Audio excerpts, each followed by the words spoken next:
नमस्कार दोस्तों, स्वागत है आप सभी का हमारे चैनल आस्तिक कहानियां में। आइए आज जानते हैं गौतम बुद्ध और उनके विचारों को। एक सत्य कथा के माध्यम से एक राजा पहली बार गौतम बुद्ध के दर्शन करने अपने साथ एक अमूल्य स्वर्ण आभूषण भेंट रूप में लेकर आया था। गौतम बुद्ध उस अमूल्य भेंट को स्वीकार करेंगे, इस बारे में उसे शंका थी। अपने दूसरे हाथ में वह एक सुंदर गुलाब का फूल भी ले आया था। उसे लगा भगवान बुद्ध मेरी इस भेंट को अस्वीकार करेंगे।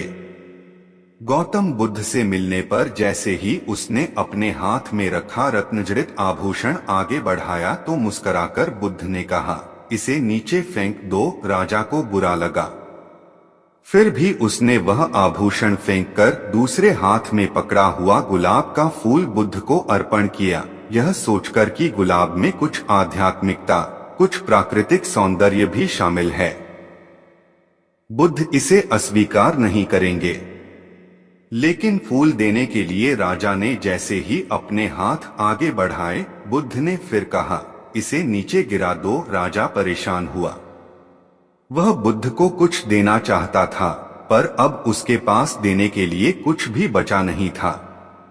तभी उसे स्वयं का ख्याल आया। उसने सोचा, वस्तुएं भेंट करने से बेहतर है कि मैं अपने आप को ही भेंट कर दूं। ख्याल आते ही उसने अपने आप को बुद्ध को भेंट करना चाहा। बुद्ध ने फिर कहा, नीचे गिरा दो। गौतम के जो शिष्य वहां मौजूद थे, वे राजा की स्थिति देखकर हंसने लगे। तभी राजा को बोध हुआ, मैं अपने आप को समर्पित करता हूं, कहना कितना अहंकारपूर्ण है। मैं अपने को समर्पित करता हूं, यह कहने में समर्पण नहीं हो सकता, क्योंकि मैं तो बना हुआ है। वह समर्पण कहाँ हुआ? इस बोध के साथ राजा स्वयं बुद्ध के पैरों पर गिर पड़ा।